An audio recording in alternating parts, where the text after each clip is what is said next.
ચોમાસામાં ભજીયા તો દરેકના ઘરમાં બનતા જ હોય છે, પણ આજે આપણે મગની દાળનો ઉપયોગ કરીને એકદમ સરસ મજાના નવી જ રીતે મગની દાળના વડા બનાવીશું. જેના માટે અહીં મેં 2.5 કપ જેટલી મગની ફોતરાવાળી દાળને 5 થી 6 કલાક પહેલાં ધોઈ અને પલાળી દીધી હતી. ઘણા લોકો આના ફોતરા કાઢી નાખતા હોય છે, પણ આપણે ફોતરા નહીં કાઢીએ, કેમ કે ફોતરામાં ઘણું બધું વિટામિન્સ અને ફાઇબર રહેલું હોય છે. તો હવે આપણે આનું બધું જ પાણી કાઢી લઈએ. તો અત્યારે મેં અહીં અડધી દાળ આમાં લીધી છે, બાકીની હું બીજી બેચમાં ગ્રાઇન્ડ કરીશ. તો આ નિતારેલી દાળને આપણે એક મિક્સર જારની અંદર નાખી દઈએ. આની અંદર આપણે પાણી એડ નથી કરવાનું અને એકદમ સરસ પલળેલી દાળ હોવી જોઈએ. હવે આની અંદર આપણે 2 ચમચી જેટલી લસણની કળીઓ એડ કરી દઈશું. જો તમે લસણ ન ખાતા હોય તો સ્કીપ કરી શકો છો, પણ લસણનો ટેસ્ટ આમાં ખૂબ જ સરસ આવે છે. હવે આની સાથે આપણે 2 ઇંચ જેટલો આદુનો ટુકડો નાખી દઈશું. આદુને આપણે ખમણીને એડ કરીશું, કેમ કે ઘણી વખત એવું થાય કે ગ્રાઇન્ડ કરવામાં આદુના અમુક નાના નાના ટુકડા અંદર રહી જતા હોય છે, એટલે હું અત્યારે ખમણીને લઉં છું.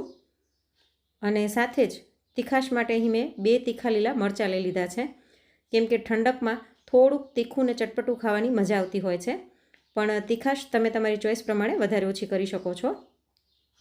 અને હવે આની અંદર આપણે અડધી ચમચી જેટલું જીરું અને 10 થી 12 કાળા મરીના દાણા નાખી દઈશું અને પાણી નાખ્યા વગર જ આને પીસી લઈએ આપણે.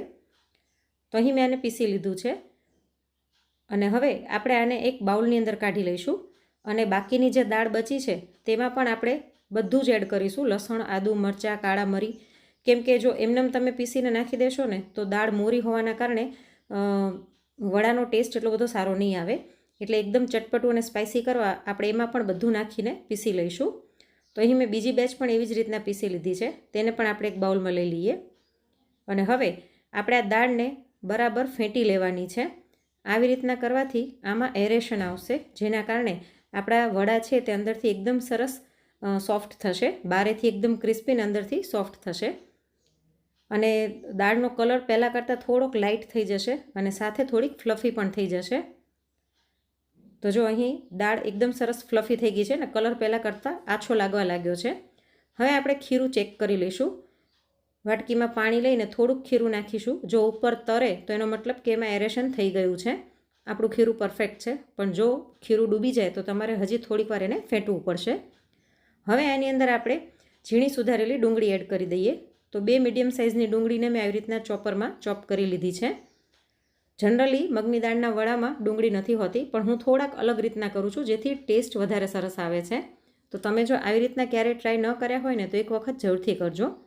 સાથે અડધી વાટકી જેટલી ઝીણી સુધારેલી કોથમીર નાખી દઈએ.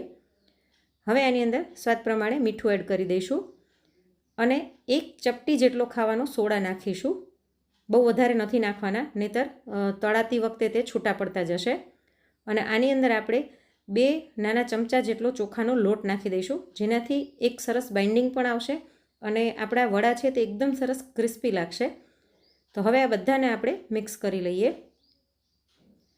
ફ્રેન્ડ્સ, તમે કયા કયા શહેરમાંથી મારા વિડીયો જોઈ રહ્યા છો તે મને કોમેન્ટ કરીને જરૂરથી જણાવજો. અને જો તમને મારા વિડીયો ગમે ને તો નીચે એક લાઇકનું બટન આપેલું છે, તે જરૂરથી દબાવી દેજો. અને જો તમે ચેનલ પર પહેલી વખત આવતા હોય ને તો ચેનલને સબસ્ક્રાઈબ જરૂરથી કરજો અને બાજુમાં આપેલા બેલ આઇકનને ઓલ પર સેટ કરી નાખજો, જેથી દરેક નવા વિડીયોની નોટિફિકેશન તમને મળતી રહે. તો આ બધું જ આપણે હાથેથી બરાબર મિક્સ કરી લીધું છે અને આટલા ખીરાથી તમે 6 વ્યક્તિને આરામથી સર્વ કરી શકશો. અને હવે હું આની કન્સિસ્ટન્સી તમને બતાવી દઉં. જો આ રીતની આની કન્સિસ્ટન્સી હોવી જોઈએ, બહુ ઘાટું પણ નહીં ને એકદમ પાતળું પણ નહીં. અને તમારે જ્યારે વડા તળવા હોય ને ત્યારે જ દાળને પીસીને મસાલો કરવાનો, કેમ કે જો પહેલાંથી કરીને રાખી દેશો અને પછી તળશો ને તો એમાં તેલ ભરાઈ જશે. હવે અહીં મેં તેલ ગરમ થવા રાખી દીધું હતું. એમાંથી 2 ચમચી જેટલું ગરમ તેલ આપણે આ ખીરામાં નાખી દઈએ, જેનાથી સરસ ક્રિસ્પી થશે. અને આને બરાબર મિક્સ કરી લઈએ. અને હવે આપણે ગરમ તેલમાં વડાને પાડી લઈએ. આપણે વડાને મીડિયમ ફ્લેમ ઉપર તળવાના છે, જેથી દાળ અંદરથી કાચી ન રહી જાય. જો ફૂલ ફ્લેમ પર તળશો તો તરત બદામી કલરના થઈ જશે, પણ અંદરથી કાચા રહી જશે. એટલે આને મીડિયમ ફ્લેમ પર તળવાના છે. અને પાડ્યા પછી તરત જ એને હલાવવાના નહીં. વડા પોતે પોતે જ ઉપર આવવા લાગશે, પછી આપણે એને જારેથી પલટાવીશું.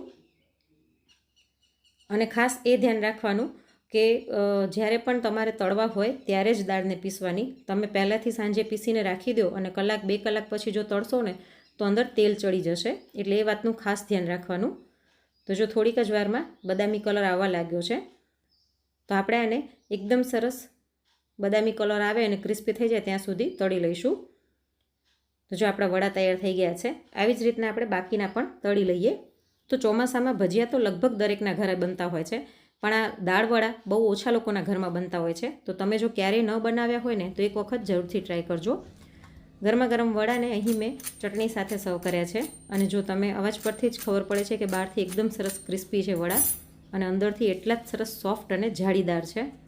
અને આ વડા એટલા ટેસ્ટી હોય છે ને કે ઠંડા થયા પછી પણ ખાવાની ખૂબ જ મજા આવે છે. તો ફ્રેન્ડ્સ, આજની આ રેસીપી તમને કેવી લાગી તે મને કોમેન્ટમાં જરૂરથી જણાવજો.